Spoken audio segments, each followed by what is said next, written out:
One of the new features in this latest Ford Everest that Ford is very proud about is terrain response.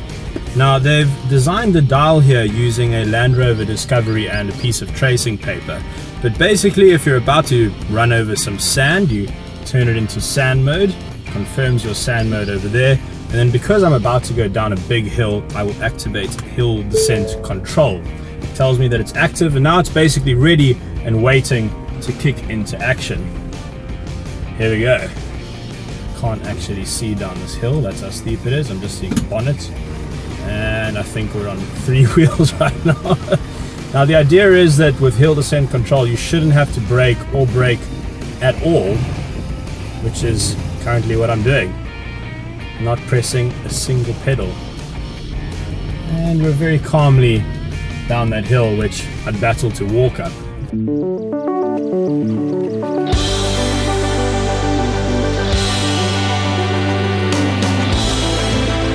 This is so much fun. I think that's the appeal of cars like these. I think that's why people buy cars like these. I don't understand it too much myself, but there is a certain amount of freedom.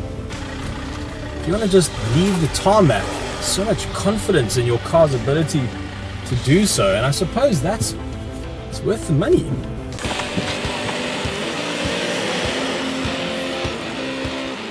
The obstacle I'm about to tackle has divots so deep that if you tried to drive a Ford Fiesta over that, you would just never see it again. So I'm going to choose the most extreme mode that Ford recommends, 4 low, rock mode on, and they say this helps the car deal with the most extreme off-road situations.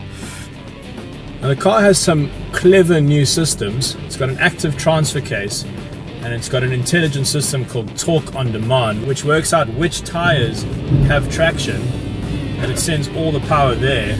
So there's a slight pause, and it finds the grip. Oh, there you go. And we're away.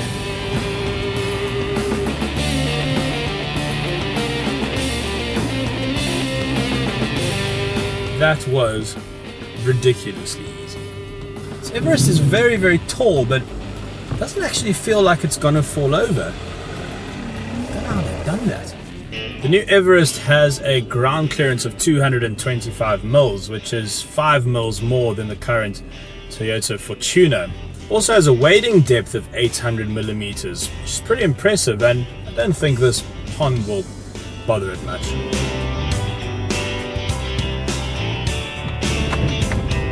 That's all the mud being splattered onto the top of the wheel hub.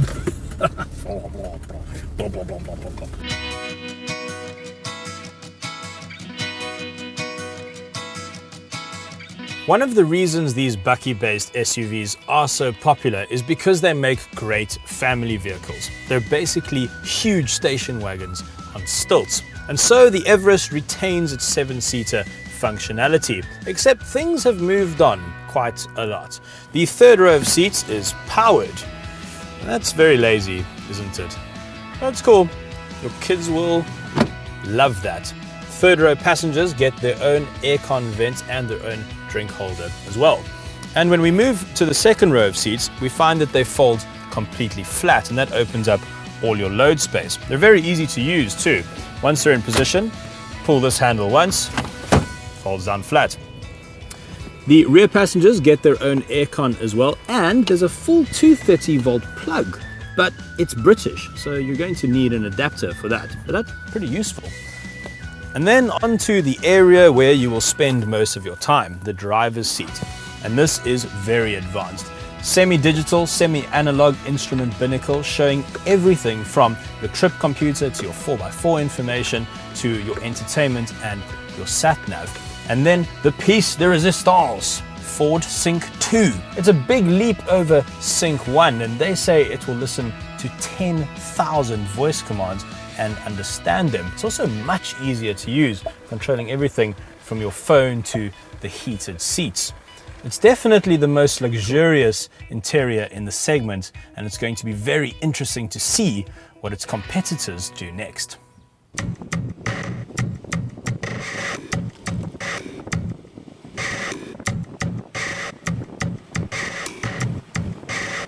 Now that my confidence levels have been boosted by the capabilities of this new Ford Everest, I'm going to tackle the biggest obstacle on this side of the Melkbos Park. Right, it's a big hill. This side of it's not that scary. The other side of it's terrifying. It's very steep. It's got huge divots which are going to swallow this car's huge 20-inch tires. The car's going to go off balance. I think this is a bigger test of me than the car. Here we go. Nice and easy. Literally cannot see where I'm going. Just seeing sky. I think I'm gonna have to go full Ace Ventura on this. Get the correct line. That looks about right. Oh, that's steep. Can't see where the car's going. Gotta trust the hill descent control. Whoa! On 3 wheels. I'm not using a pedal. That's impressive. That's a big divot. Wow, the car handled that brilliantly. The whole left side of the car just dived into one of those divots. Didn't panic, didn't brake. It's one of the things you have to try very hard not to do, is panic brake.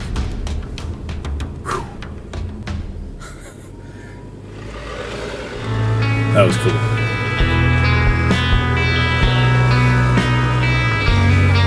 Well done, Ford. Well done. I think that's the really impressive thing about this Ford, is that you're doing all of this in almost complete luxury.